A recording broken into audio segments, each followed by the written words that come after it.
नमस्कार मित्रों, एक बार फिर से स्वागत है आप सभी को हमारे YouTube चैनल माइथोलॉजी स्टोरी पर। मित्रों, आज के इस वीडियो में आप सभी को बताने वाले हैं कि स्त्रियों को जोश कब आता है।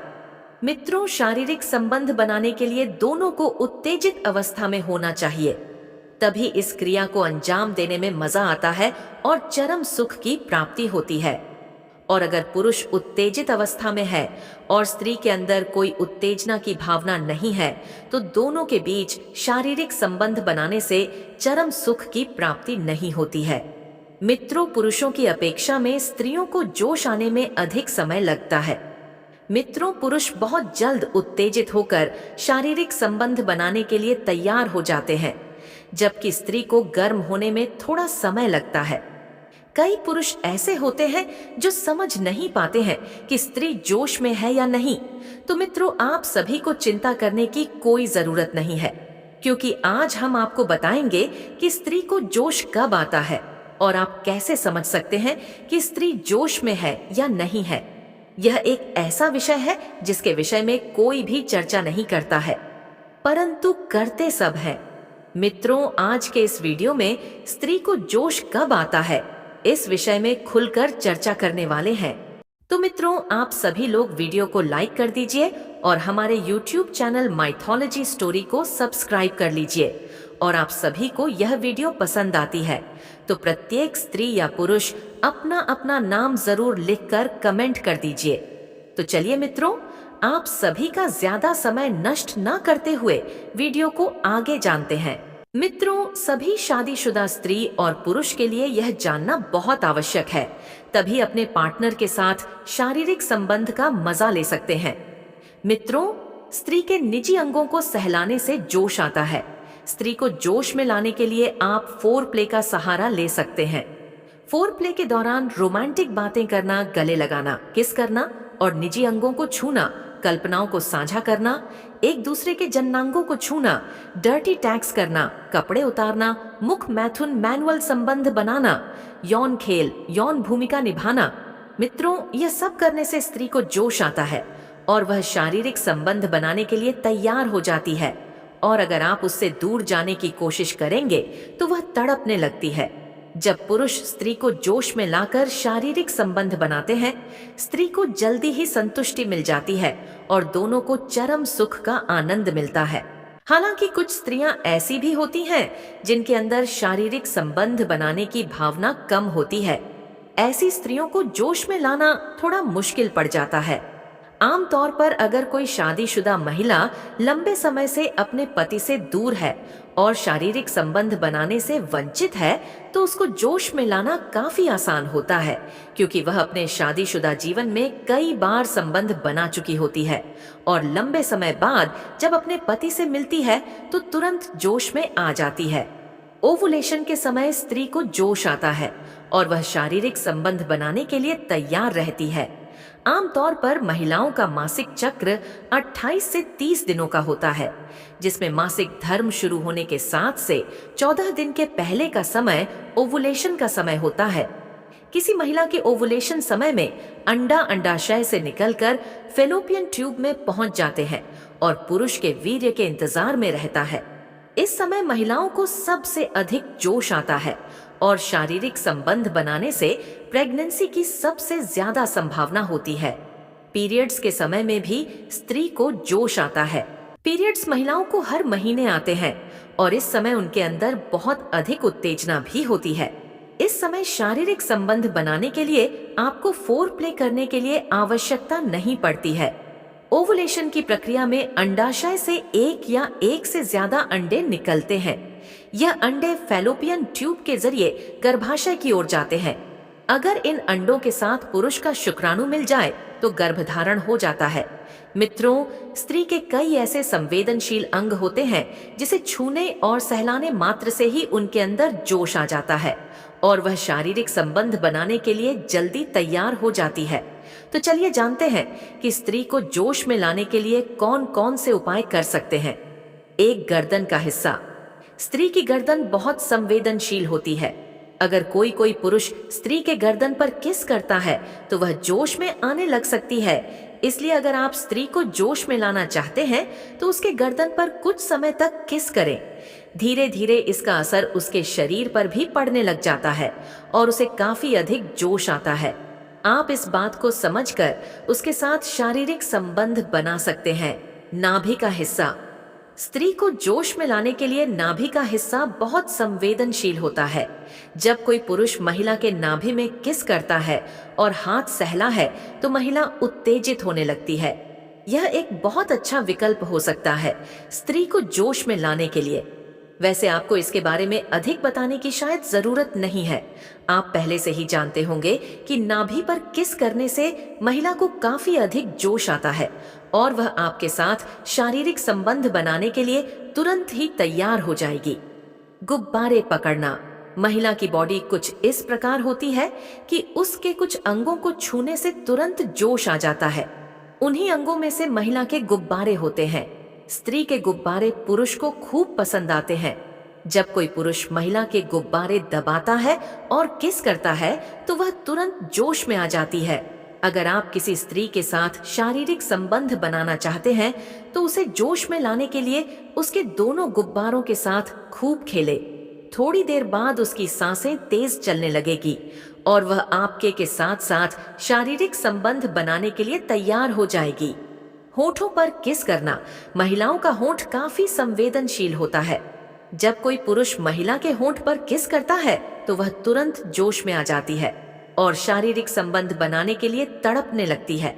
आप इस बात को शायद पहले से भी जानते रहे होंगे कि अगर स्त्री को जोश में लाना हो तो होंठ पर किस करना कितना फायदेमंद होता है और महिलाएं जल्दी ही शारीरिक संबंध बनाने के लिए तैयार हो जाती हैं। कमर का हिस्सा। स्त्री को जोश में लाने के लिए उसकी कमर बहुत मदद करती है। महिलाओं की कमर भी काफी ज्यादा मुलायम होती है। जब कोई पुरुष स्त्री की कमर को पकड़ता है और उस पर हाथ फेरता है तो महिलाएं काफी ज्यादा जोश में आ जाती हैं। यदि आपकी शादी हो चुकी है तो आप भी अपनी पत्नी के साथ इस तरीके को अपना सकते हैं। शारीरिक संबंध बनाने के लिए स्त्री और पुरुष दोनों को जोश में आना बहुत जरूरी होता है, तभी चरम सुख की प्राप्ति होती है। जांघों का अंदरूनी हिस्सा।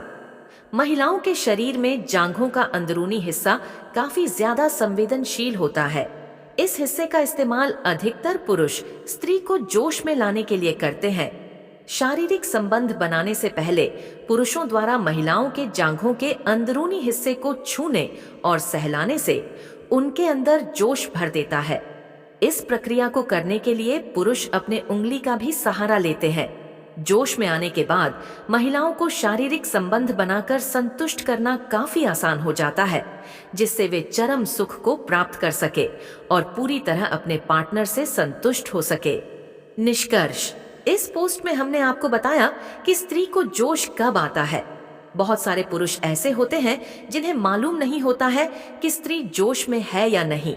शारीरिक संबंध बनाने के लिए पुरुष और स्त्री दोनों का जोश में आना बहुत आवश्यक होता है, तभी चरम सुख का आनंद मिलता है।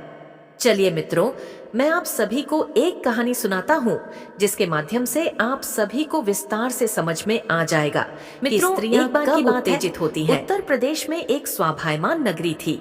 उस नगर में एक विशाल जंगल था और उस जंगल के बीचों बीच में एक छोटा सा तालाब था और उस तालाब के किनारे छोटे छोटे पेड़ थे और वहां पर पंछियों की गुनगुनाहट पूरे जंगल में सुनाई दे रही थी। और छोटे से तालाब के किनारे एक छोटा सा घर बना हुआ था और उस घर में एक व्यापारी और उसकी पत्नी रहा करते थे। उस व्यापारी को एक बेटा और एक बेटी थी। व्यापारी की पत्नी देखने में बहुत ही सुंदर लगती थी।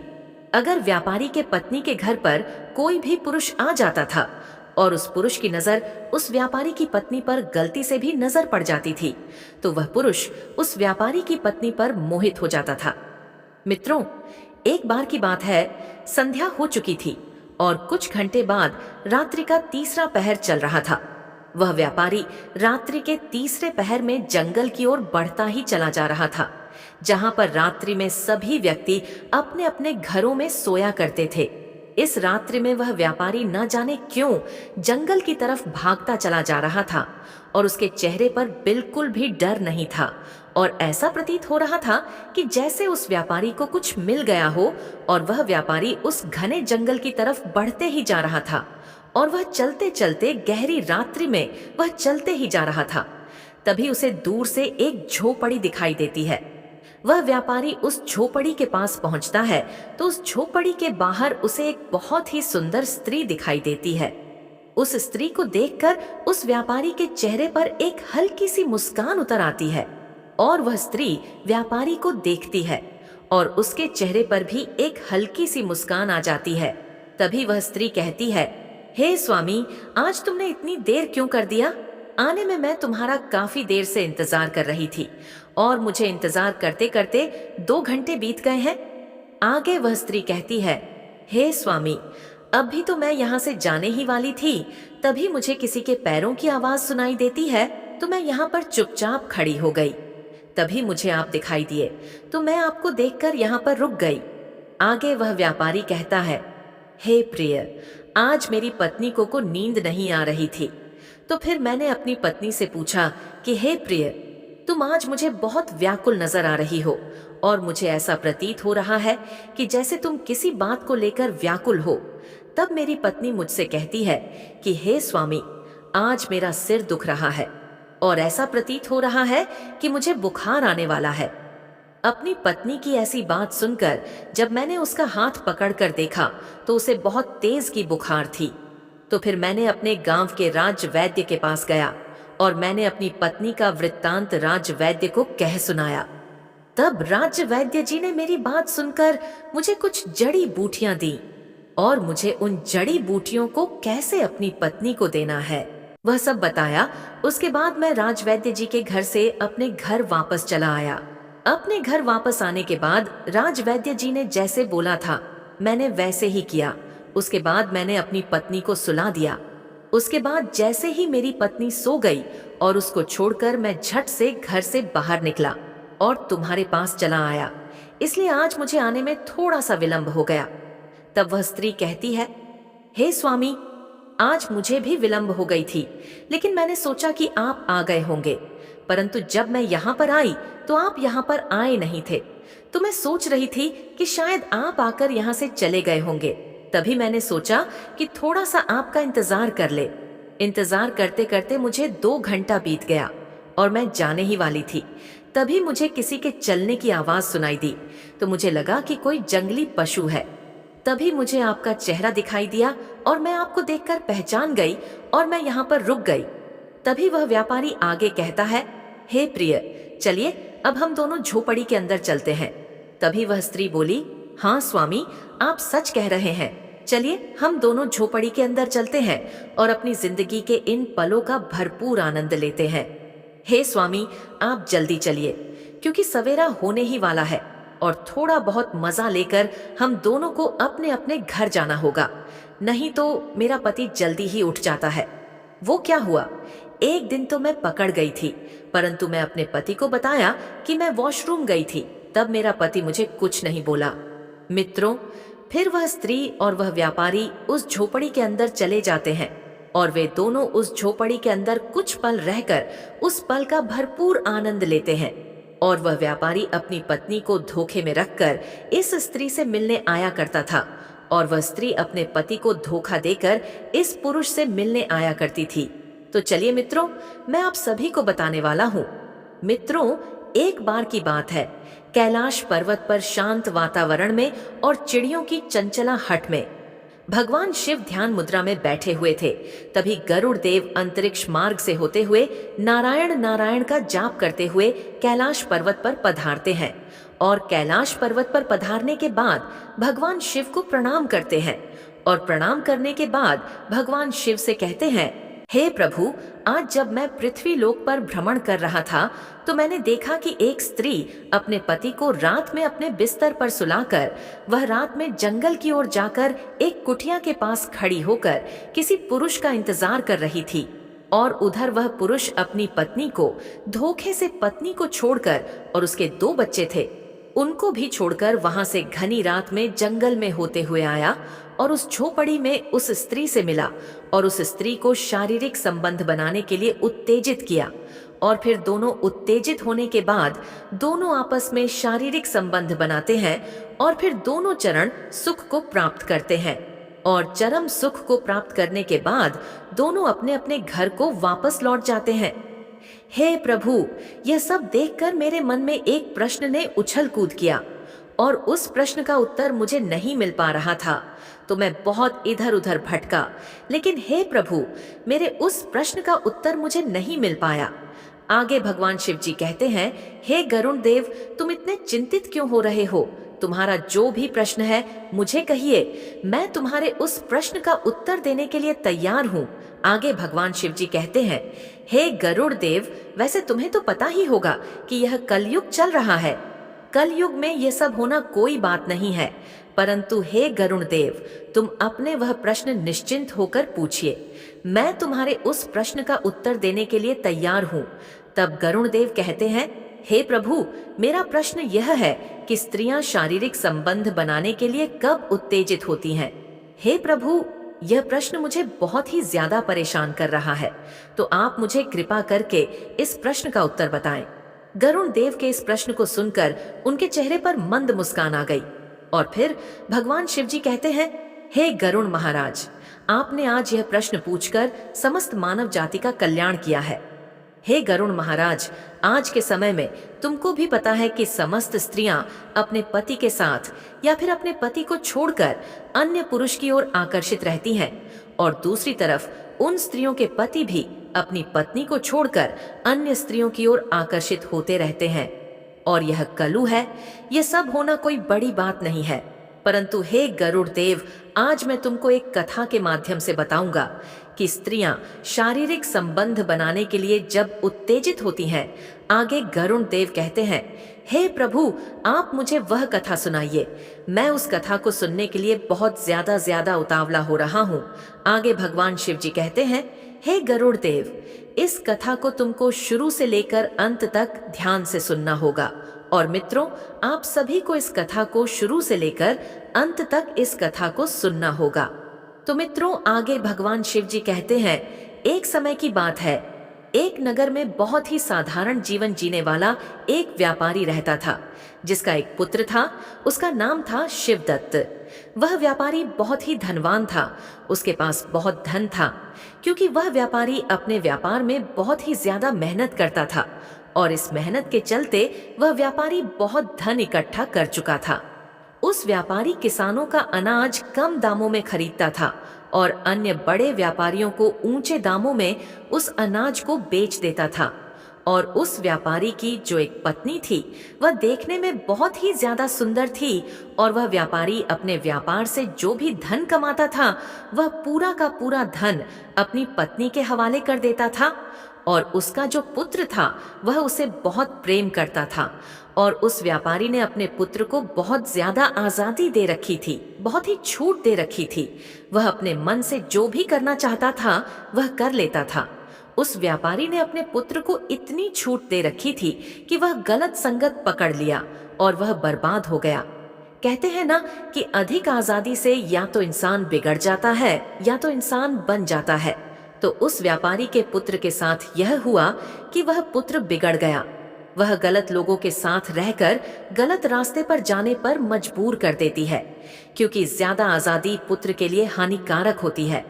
उस व्यापारी का बेटा, जिसका नाम शिवदत्त था, वह जुआ भी खेलने लगा और अपने पिता का धन जुए में उड़ाने लगा। वह अपनी माँ से झूठ बोलकर धन ले जाया करता था और जुए में हार जाया करता था। और तो और मित्रों, वह इतनी कम उम्र में अपनी काम वासना को शांत करने के लिए वेश्याओं के पास जाने लगा। और इसी बीच किसी दिन कहीं से उस व्यापारी को खबर मिलती है कि तुम्हारा पुत्र अपनी हवस बुझाने के लिए वेश्याओं के पास जाता है, और वह नशा पत्ती भी करता है और वह जुआ भी खेलता है। और वह व्यापारी अपने मन ही मन में सोचता है, इसका खर्च बहुत ज्यादा बढ़ गया है, अब कोई उपाय करना ही होगा। फिर उस व्यापारी ने सोचा, अब मुझे अपने पुत्र का विवाह कर देना चाहिए, क्योंकि जब इसका विवाह हो जाएगा तो घर में इसकी पत्नी आ जाएगी। तो जितने भी यह कारनामे करता है वह सारे के सारे भूल जाएगा, और जो यह वेश्याओं के पास जाता है तब इसकी पत्नी आ जाएगी तो यह कहीं नहीं जाएगा। यह सब सोचकर उस व्यापारी ने एक धनवान सेठ के यहाँ रिश्ता देखा और उस सेठ की बेटी से अपने पुत्र, जिसका नाम शिवदत्त था, उसका विवाह कर दिया। शिवदत्त की जो पत्नी थी उसका नाम रजनी था। रजनी देखने में बहुत ही सुंदर लगती थी और वह सुंदर होने के साथ साथ अत्यंत रूपवान, गुणवान और अच्छे दिल वाली स्त्री थी। शिवदत्त की शादी हो जाने के बाद शिवदत्त घर में ही रहने लगा, क्योंकि उसकी पत्नी इतनी सुंदर थी कि वह अपनी पत्नी को छोड़कर कहीं नहीं जाता था और उन वेश्याओं को भूल गया था। कुछ समय बाद शिवदत्त के माता पिता वृद्धावस्था में पहुंच गए। वह बूढ़े हो गए और एक दिन ऐसा आया कि वह दोनों की मृत्यु हो गई और इस दुनिया को छोड़कर चले गए। भगवान शिव जी आगे कहते हैं, हे गरुण देव, तुम इस कथा को ध्यान से सुन रहे हो ना? अब मैं जो बताने जा रहा हूँ वह पूरे ध्यान से सुनना। तब गरुड़ देव जी कहते हैं, हे प्रभु, मैं पूरे तन मन से इस कहानी को सुन रहा हूँ, कृपा करके आप कहानी को और आगे सुनाइए। तब भगवान शिव जी कहानी को आगे बताते हुए कहते हैं, हे गरुड़ महाराज, शिवदत्त की तो काम वासना शांत हो गई, लेकिन उसकी जुआ खेलने की आदत नहीं गई और जुआ खेलते खेलते शिवदत्त की सारी संपत्ति लुट गई और वह जुए में पूरी संपत्ति हार गया। अब उसके पास बिल्कुल भी धन नहीं था और ना ही उसके पास कोई हुनर था कि वह कहीं से भी धन कमा सके। उसके पिता ने जो भी धन कमा कर गए थे वह सारा धन हार गया। एक दिन उसकी पत्नी ने कहा, हे स्वामी, अब तो हमारे पास खाने के लिए भी कुछ नहीं बचा है।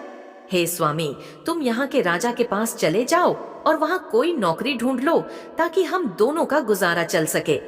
भगवान शिव जी आगे कहते हैं, हे गरुड़ देव, समझने वाली बात है, अगर कोई व्यक्ति राजा के पास नौकरी मांगने के लिए जाता है तो राजा पहले उससे पूछता है कि तुम क्या कर सकते हो। अगर तुम्हारे पास कोई अच्छा हुनर है तो तुम्हें नौकरी भी दे दी जाएगी या किसी का कार्य पर रख ले, और अगर उसके पास कोई हुनर नहीं है तो उसे बेकार आदमी समझकर उसको वहां से निकाल दिया जाएगा। हे गरुड़ देव, मनुष्य का ज्ञान ही उसकी पहचान होती है और शिवदत्त के पास इसमें से कुछ भी नहीं था। ना उसके अंदर कोई गुण था, ना कोई ज्ञान था, ना उसके पास कुछ भी धन था और ना उसके पास कोई हुनर था। इसलिए वह अपने जीवन के एक ऐसे मोड़ पर पहुंच गया था जहां पर मनुष्य को केवल पछतावा ही होता था। और शिवदत्त को एक पुत्र और एक पुत्री थी, उनका विवाह करना था। पैसों की बहुत ही जरूरत थी और शिवदत्त के पास एक फूटी कौड़ी तक भी नहीं थी और उसको अपना घर चलने तक भी मुश्किल हो रहा था। शिवदत्त दाने दाने के लिए मोहताज हो रहा था। शिवदत्त अपने शरीर की शक्ति पूरी तरह से बर्बाद कर चुका था। एक दिन शिवदत्त काम वासना के भाव से अपनी पत्नी के पास गया। तब उसकी पत्नी बोली, इस संसार में इंसान का सबसे बड़ा सुख केवल काम वासना ही नहीं होता है, बल्कि कि जरूरतमंद लोगों की मदद करना भी होता है। और जो लोग काम वासना के चक्कर में अंधे हुए हैं वह बर्बाद हुए हैं। आगे शिवदत्त की पत्नी कहती है, हे स्वामी, अब मैं तुम्हें 3 गलतियां जो बताने जा रही हूँ उन्हें बहुत ही गौर से सुनना, क्योंकि मनुष्य यह 3 गलतियां कर बैठता है। कुछ लोग अनजाने में करते हैं तो कुछ लोग जानबूझकर कर बैठते हैं, और जो लोग यह गलतियां कर बैठते हैं वे बाद में पूरी तरह से बर्बाद हो जाते हैं। सबसे पहली गलती यह है, जो अपने जीवन के शुरुआती दिनों में अच्छी शिक्षा और हुनर नहीं सीखते हैं तो अपने जीवन और करियर में कई तरह की दिक्कतों का सामना करते हैं। आपकी यही गलती आपको जीवन भर परेशान कर सकती है। दूसरी गलती यह है, कार्यों को टालने की आदत। अगर आप अपने जवानी के दिनों में किसी भी काम को करने में आनाकानी करते हैं और उस समय का सही तरीके से इस्तेमाल नहीं करते हैं तो ऐसा होने की वजह से आगे चलकर आपको अपने लक्ष्य को हासिल करने में काफी परेशानी हो सकती है। तीसरी गलती यह है, गलत संगत में रहना। अपनी जवानी के दिनों में गलत संगति में पड़ जाना और बुरी आदतों की लत लगा लेना आपको आने वाले समय में तरक्की करने से रोक देगा और आपको बर्बादी की ओर ले जाएगा। और सबसे जरूरी बातें हैं कि सेहत का ध्यान न रखना। अगर आप जवानी के दिनों में अपनी शारीरिक और मानसिक सेहत का ध्यान नहीं रखते हैं, तो समय में आगे चलकर आपको कई तरह की बीमारियां भी हो सकती हैं। इसलिए अपनी सेहत का विशेष ध्यान रखना अति आवश्यक होता है। शिवदत्त की पत्नी शिवदत्त से आगे कहती है, हे स्वामी, तुमने तो अपने जीवन की शुरुआत ही गलत तरीके से कर ली। इसीलिए आज हम लोगों को इस तरह की दिक्कतों का सामना करना पड़ रहा है। अब मैं तुम्हारे साथ काम क्रीड़ा नहीं करना चाहती हूँ, तुम्हारे साथ ना सोना चाहती हूँ और ना ही तुमको अपने पास सुलाना चाहती हूँ। अब हम दोनों की उम्र भी आधी से ऊपर हो गई है। अब मेरी जितनी भी जिंदगी बची है, मैं भगवान की सेवा करना चाहती हूँ। भगवान हम लोगों की सहायता अवश्य करेंगे। अब यही समय है आत्मा को परमात्मा से जोड़ने का। बाल अवस्था यानी जवानी तक लोगों का जीवन ब्रह्मचारी होता है। ब्रह्मचारी के बाद लोग विवाहित जीवन में आते हैं। विवाहित जीवन में आने के बाद लोग पुत्र की कामना करते हैं। पुत्र होने के बाद लोग बहू की कामना करते हैं। फिर बूढ़े हो जाते हैं और फिर उस ब्रह्मचारी जीवन में वापस चले जाते हैं जहां से विवाहित जीवन में आए थे। इसीलिए ब्रह्मचारी जीवन में जाना ही बेहतर है। जिस तरह युवावस्था को बर्बाद किया है, उसी तरह वृद्धावस्था नहीं करना चाहिए। पूजा पाठ, भजन, कीर्तन आदि करना चाहिए। और मैं अपने आप को बर्बाद नहीं होने देना चाहती हूँ। अब तो तुम समझ ही गए होंगे कि मैं तुम्हारे साथ काम क्रीड़ा क्यों नहीं करना चाहती हूँ और तुम्हारे साथ क्यों नहीं सोना चाहती हूँ। अब हम लोगों का केवल एक ही लक्ष्य है, अपने बच्चों का विवाह कर देना। तुम काम क्रीड़ा को भूलकर मेहनत पर ध्यान दो। एक दिन भगवान हम लोगों की जरूर सुनेंगे। आगे भगवान शिव जी कहते हैं कि हे गरुड़ महाराज, उस शिवदत्त की पत्नी ने सही कहा था। जो लोग मुझसे सच्चे मन से जुड़ जाते हैं, उन्हें कभी कोई चीज की तकलीफ हो ही नहीं सकती। फिर क्या होता है, उस शिवदत्त की पत्नी रजनी को एक बूढ़ी औरत मिल जाती है और वह बूढ़ी औरत जो थी अपना सारा धन संपत्ति शिवदत्त की पत्नी को दे देती है और उसी के घर में रहने लगती है और कहती है कि मेरे पास कोई पुत्र नहीं है, तुम ही मुझे संभालो। मुझे तो 2 वक्त की रोटी मिल जाए, इतना ही मेरे लिए काफी है। फिर वह बूढ़ी औरत शिवदत्त के घर पर ही रहने लगती है। शिवदत्त ने अपने दोनों लड़कों का विवाह भी कर दिया और हंसी खुशी से पूरे परिवार में रहने लगता है। आगे भगवान शिव जी कहते हैं कि हे गरुड़, उस बूढ़ी के धन से शिवदत्त की पत्नी का परिवार जो था उसमें सुधार तो आ गया, उसके घर में धन भी हो गया था, परंतु शिवदत्त थोड़ा गलत मार्ग पर पहुंच गया। जब शिवदत्त अपनी पत्नी को उत्तेजित करने की कोशिश करता तो उसकी पत्नी ने उसके साथ सोने से मना कर दिया, काम क्रीड़ा करने से भी मना कर दिया। आगे भगवान शिव जी आगे कहते हैं, हे गरुड़ महाराज, इसीलिए शिवदत्त दूसरे रास्ते पर निकल गया, जो रास्ता शिवदत्त के लिए बहुत ही गलत था, जिसे आप देख करके आ रहे हो। शिवदत्त जो था वह एक स्त्री के प्रेम के जाल में फंस गया था, क्योंकि उसकी स्त्री जो थी ना तो उसके साथ सोती थी और ना उसे सोने देती थी और ना ही उसकी काम वासना को शांत करने के लिए उसके साथ काम क्रीड़ा करती थी। अपनी काम वासना से पीड़ित होकर कि वह मनमौजी था, दूसरी स्त्री के प्रेम के जाल में फंस जाता है और रात्रि में अपनी पत्नी को सुलाने के बाद गांव से बाहर एक झोपड़ी में जाकर के उस पत्नी के साथ अपनी काम वासना को शांत करने के लिए उसी झोपड़ी में काम वासना को शांत करता है। काम वासना को शांत करने के बाद दोनों अपने अपने घर चले जाते हैं। भगवान शिव कहते हैं कि हे गरुड़ देव, मेरे कहने का मतलब है कि स्त्री को यह भी नहीं करना चाहिए, एकदम से इस तरह से अपने पति का त्याग नहीं करना चाहिए जिस तरह से शिवदत्त की पत्नी ने कर दिया था, क्योंकि एकदम से जो स्त्री अपने पति के साथ सोना छोड़ देती है और उसके साथ काम क्रीड़ा करना बंद कर देती है तो उसका पति जो है वह गलत रास्ते पर निकल ही जाता है, क्योंकि अपने पति को धीरे धीरे सही रास्ते पर लाया जा सकता है, एकदम से नहीं लाया जा सकता। अब मैं स्त्रियों के लिए 3 महत्वपूर्ण बातें बताता हूँ जो स्त्री को कदापि नहीं करनी चाहिए। नंबर 1, स्त्री को अपने पति के साथ रात्रि में विश्राम करना, उसके साथ सोना बिल्कुल बंद नहीं करना चाहिए, एकदम नहीं छोड़ना चाहिए। और जो स्त्रियां अपने पति के साथ रात्रि में सोने से इनकार करती हैं, तो वह पति जो है फिर दूसरी स्त्रियों की तलाश में निकल ही जाता है और दूसरी स्त्री से मिलकर उसको उत्तेजित करता है और फिर दोनों आपस में संबंध बनाते हैं। इसीलिए स्त्री को चाहिए कि वह अपनी पति के साथ रात्रि में सोने का त्याग न करे। नंबर 2, स्त्री को यह भी चाहिए कि अपने पति के साथ काम क्रीड़ा करना भी बंद न करे। जो स्त्री अपने पति के साथ काम क्रीड़ा नहीं करती है, एकदम से उसे बंद कर देती है, तो पति व्यभिचारी बन जाता है और वह पराई स्त्री के साथ व्यभिचार करने लगता है, क्योंकि स्त्री जो है वह अपने पति को व्यभिचार करने से बचाती है। जो स्त्री अपने पति की सारी इच्छाएं पूर्ण करती है और एक दिन सही रास्ते पर ला करके उसे खड़ा कर देती है, तो वही स्त्री उत्तम मानी जाती है। और जो स्त्री अपने पति से शारीरिक संबंधों का त्याग कर देती है, तो वह स्त्री अपने पति के व्यभिचारी होने की दोषी कहलाने लगती है। इसलिए हर स्त्री को चाहिए कि वह अपने पति के साथ काम क्रीड़ा करे और अपने पति की काम वासना को भी शांत करे, ताकि उसका का पति पराई स्त्री के चक्कर में व्यभिचार ना कर पाए। नंबर 3, स्त्री को चाहिए कि उसका पति यदि काम वासना में अधिक लिप्त रहता है तो धीरे धीरे उसे सही रास्ते पर लाएं, उसे अच्छी अच्छी भगवत चर्चाएं सुनाएं, अच्छा अच्छा सत्संग करवाएं और जहां भगवान की चर्चाएं चलती हो वहां उसे लेकर के जाएं, ताकि उसकी दूषित बुद्धि में सुधार आ पाए और वह धीरे धीरे सही रास्ते पर आ जाए, भगवान का भजन कर पाए और भगवान का तप कर पाए। तभी पति पत्नी का जीवन सफल होता है।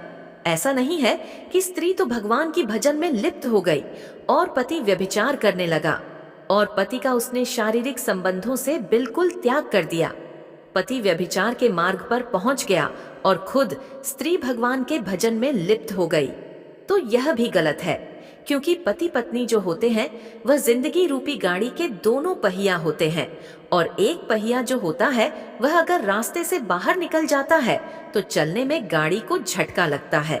इसलिए स्त्री को चाहिए कि हर तरह से अपने पति की इच्छाएं पूर्ण करते हुए उसे सही रास्ते पर लाकर के खड़ा कर देना। ऐसा जो स्त्रियां करती हैं वह स्त्रियां इस समाज में सर्वश्रेष्ठ कहलाती हैं और अपने पति को गलत रास्ते पर जाने से रोक लेती हैं और व्यभिचार करने से भी बचा लेती है, ताकि अपने साथ साथ अपने पति का भी कल्याण करवा देती है। आगे भगवान शिव जी कहते हैं कि हे गरुण महाराज, अब तो तुम जान ही गए होंगे कि जिस पुरुष को आप देख करके आ रहे हो उस झोपड़ी में स्त्री के साथ जो काम क्रीड़ा में लिप्त था वह शिवदत्त ही था, जो उस स्त्री को उत्तेजित करके उसके साथ शारीरिक संबंध से बिल्कुल अपना मुंह मोड़ लिया था। ना तो उसके साथ सोती थी और ना उसके साथ काम क्रीड़ा करती थी। अपनी काम वासना को शांत करने के लिए शिवदत्त पराई स्त्री को अपने प्रेम जाल में फंसा आता और उनको उत्तेजित करके उनके साथ शारीरिक संभोग करता, जिसे आप दे करके आ रहे हो।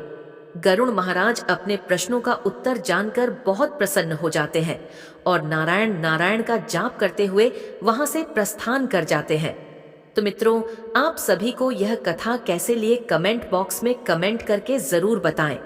और मित्रों, अगर तुम लोगों को यह कथा पसंद आए तो वीडियो को लाइक कर देना और साथ में ही हमारे इस माइथोलॉजी स्टोरी और पौराणिक कथा के साथ तब तक के लिए बाय बाय।